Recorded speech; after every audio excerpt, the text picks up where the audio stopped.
Hey, in this tutorial we're going to be looking at reciprocal trigonometric functions. So you just need to review a couple of things very quickly, which is our basic definition of sine, cos and tan.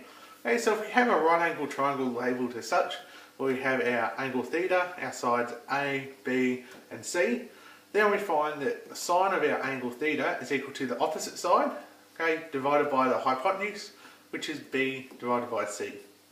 Cos is given by adjacent over hypotenuse, which is found by going A divided by C, and tan of our angle is found by the opposite divided by the adjacent, which is B divided by A. So they're our original basic definitions of our trig functions. Now you've probably been introduced to the unit circle previously, but we need to refresh our knowledge of that a little bit as well. So we've got our unit circle here, so it's basically a circle with its centre at the origin and a radius of 1. So if you like, the equation of our unit circle is x squared plus y squared equals 1. Okay. So what we find is we get a little right angle triangle set up here for different values of theta, okay, where our horizontal part is x and our vertical part is y. So we can see that x ends up being cos of theta and y ends up being sine of theta. Okay, and if we continue this out, then we also get this line here, which is our tangent, our tan of our angle. Okay, we also have our coordinates of our unit circle going around, where we have our x and y intercepts. So at the point 1, 0, 0, 1, minus 1, 0, and 0, minus 1. And also we mark on our angles going around also. So we have up here, we have an angle of pi on 2. Here we have an angle of pi. Here an angle of 3 pi on 2. And here back to start is an angle of 2 pi. Okay, so when we're going around, we find this angle in here by actually going pi minus theta, this angle in here, which theta we call as our basic angle. It's our angle that we have in our first quadrant. Okay. In here, our angle is pi plus theta, and here our angle is found by 2 pi minus theta. Okay, so we call this angle, this quadrant over here is the first quadrant. This is the second quadrant. This is the third quadrant, and the fourth quadrant. Okay. You'll see I also had the letters C, A, S, T around the unit circle, or cast. That's just a nice little acronym to remember for which quadrants, okay, which of our three trig functions are positive. So in our first quadrant for A, all of our trig functions are positive. So all are. When we reach the second quadrant, only sine is positive. Cos and tan will produce negative answers. Third quadrant, tan is positive, and the fourth quadrant, cos is positive. Okay.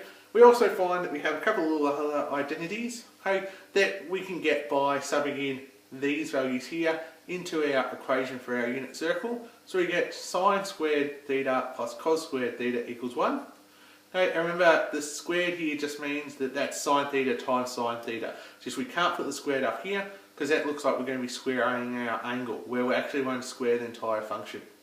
The other one that we get is that tan theta equals sine theta over cos theta, which is our y on x. Okay, so hopefully that's just a little bit of a recap on the unit circle. Now there's some exact values that we need to be able to remember for our trig functions. And these are going to be on the exam, both on the calculator and non-calculator exam, so we need to know these off by heart.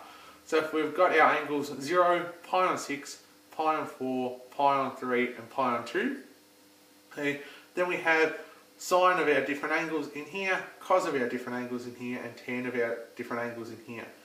Okay. Another way, an alternative way to remember our angles, okay, is two different triangles. Okay, so we've got the right angle triangle here, where our side lengths are 1, 1 and square root of 2. That means both our angles are equal to pi on 4. Basically we can go, if we want to find sine of pi on 4, okay, then we simply go, okay, well sine is opposite divided by hypotenuse, which would be 1 divided by root 2, and rationalising the denominator gives us root 2 on 2, as we find in our table here. Okay. Similarly, we have another triangle that's 1, root 3 and 2, and our angles are pi on 3 and pi on 6. So if we were looking at finding cos of pi on 3, well, cos is adjacent divided by hypotenuse, so that'd be 1 on 2, which is what we find in our table as well. So it doesn't really matter which method you use to memorise them, but you do need to memorise those angles. And I just remembered one other thing here, is on our unit circle as well, when we're trying to find things like sine of our, say 0, okay, remember here, okay, that x is cos of theta and y is sine of theta. So when we're looking at angles like 0, pi on 2, pi and 3 pi on 2, we can simply look at the relevant coordinate. So if we want, for example, cos of 3 pi on 2, we just go, well, that's got to be 0, because x is equal to cos of our angle. Okay. However, if we wanted sine of 3 pi on 2, then we'd find it's -1. So we can simply use these coordinates to find our exact values of our multiples of 90 degrees, or multiples of pi on 2. Okay. So just flicking back, okay, we also have negative angles. Okay, so sine of negative theta is equivalent to negative sine of theta. Cos of negative theta is equal to positive cos of theta, and tan of negative theta is equal to negative tan of theta. Okay, so they're just a few identities that we need to remember.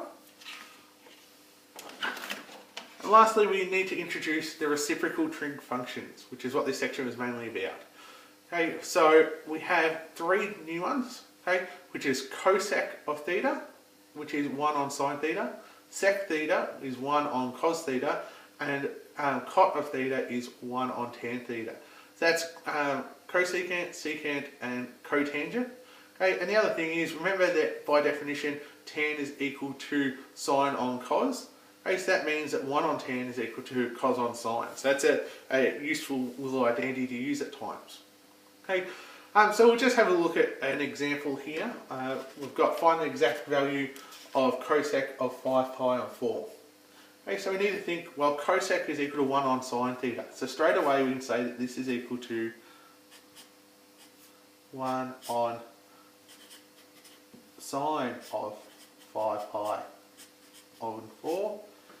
We need to look at that 5 pi on 4 and go, oh, well, what are we going to do with that? And the answer is we need to flick back to our unit circle and think, well, 5 pi on 4, it's bigger than pi, so we're in here. And so we found it by pi plus theta. So we think, okay, well, that's equal to 1 on sine of pi plus pi on 4. Okay, we look, okay, so our basic angle is pi on 4. And we look, we're in the third quadrant. Okay, only tan is positive, so this has to be negative. So we say that's equivalent to negative sine of pi on 4. So basically what we've done is we've identified the basic angle.